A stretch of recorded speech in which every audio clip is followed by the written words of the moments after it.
Report from the Ministry of State Security of the USSR, February 19, 1951. Top secret. To Stalin. To stop further anti-Soviet underground activity of the Jehovists, the Ministry of State Security considers it necessary to arrest the leaders of the Jehovist sect and to expel to Irkutsk and Tomsk regions all discovered Jehovists and their families from Ukraine, Belarus, Moldavia, Latvia, Lithuania and Estonia. In total 8,576 persons, 3,048 families were in resettlement from Moldavian SSR, 1,675 persons, 670 families, Ukrainian SSR, 6,140 persons, 2,020 families, Belarusian SSR, 394 persons, 153 families, Lithuanian SSR, 76 persons, 48 families, Latvian SSR, 52 persons, 27 families, Estonian SSR, 250 persons, 130 families.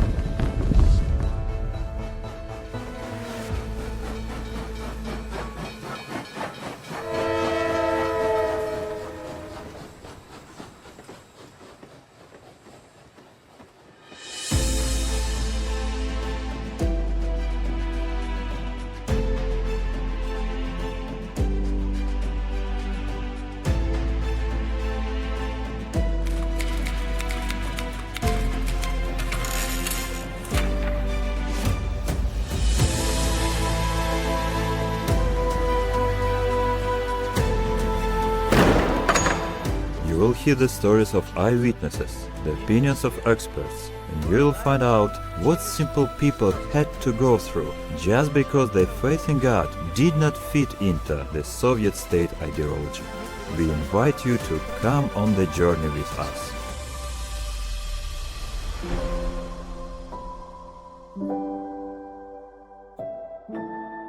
Before the exile, they persecuted Jehovah's Witnesses greatly, especially during elections, because they did not go to vote. And the police officer came and lined us up. First my mother, then all the children. Then he put a gun to her neck and said he will shoot every one of us. They asked my father to sign that he is renouncing his beliefs as one of Jehovah's Witnesses. My father said, "There is no way I can reject the God in whom I believe." We packed our father mattresses, our pillows, and the food we had at home. But the head of the village said, "Take a saw with you, or an axe." The whole collective farm came to our yard, and they took us away as though we were criminals. Even during the loading of their belongings onto the trucks, witnesses used the opportunity to preach. For example, in one village, the family head had stand on the highest part of the vehicle and started preaching from up there to his fellow villagers. He talked about the Bible and why they were being expelled. And the interesting thing was that the truck didn't go until he's finished. When they took us away, the country people, including our relatives, they weren't fellow believers, not witnesses. They cried. At first, they planned to expel a specific number of people, but in fact there were far more. Moldova took first place in that regard. They planned to expel 1,600 people from Moldova, but actually they expelled almost 1,000 more. And from Lithuania they deported 2 times more. They planned to deport 76 persons, but ended up expelling 150. They drove us to the wagons and started loading us onto them one by one. There was no toilet, there was nothing. There weren't even any holes drilled out. The conditions of sanitation were terrible. Even the convoy heads complained about the conditions.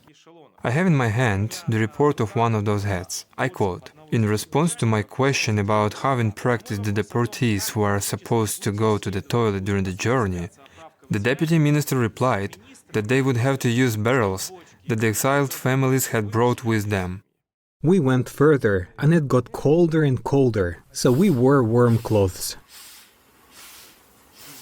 There were cases when bad-reading people were deported. The most striking human cases, in our opinion, are, for example, the case when a mother with a child who has meningitis were deported. This child later died in a railroad car. Or for example, we are certain there was a case when a woman who was at the last stage of pregnancy was subject to deportation. She gave birth right in the railroad car. Such people were not shown mercy. They were deported as well. Once when train stopped, one more freight train arrived. We heard singing.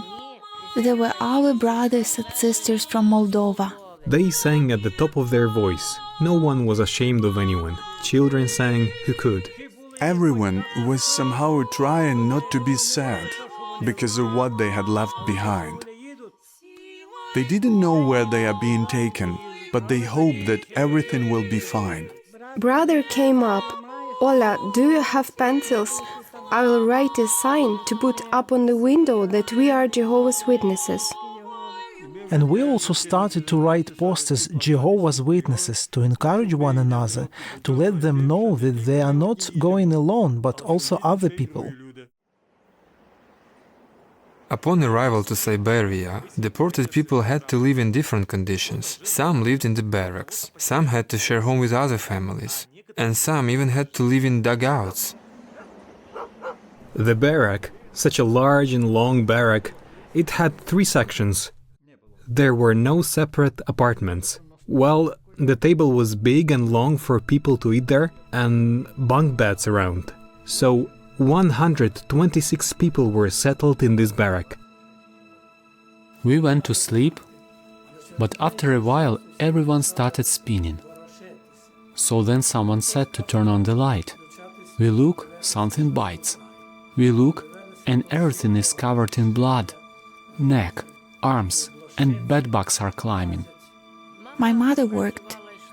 She had to go and do logging. They sawed by hand and cut logs. The work was very hard for both the women and the men. They forced children aged between 12 and 16 to work the same as adults, so in that sense the children were robbed of their childhood. And for me, it is of course important now that I am older to maintain my life course.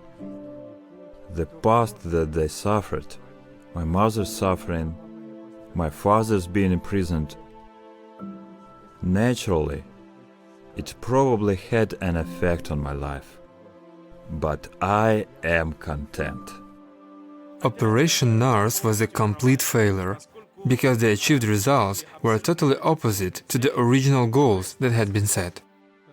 The operation was thought up in order to put an end to them. But it, on the one hand, drew them together, and on the other hand, gave them the opportunity to spread their religion throughout the Soviet Union. That, of course, was not the result that anyone in power was expecting, had foreseen or wanted. It seems to me to be very important for these events to remain in our historical memory and occupy the honorable place it deserves. Because people who stood up for their convictions despite the cost of such great suffering and maintained and even expanded their religion are worthy of respect. So that was how Operation North took place, changing forever the lives of thousands of totally innocent people. With the collapse of the Soviet Union, Jehovah's Witnesses finally achieved their long-awaited freedom. But today, in modern Russia, dozens of our fellow worshippers are once again behind bars, and hundreds are being subjected to criminal prosecution. Is 70 years not enough time to learn the lessons of the Soviet repression? You can decide for yourself.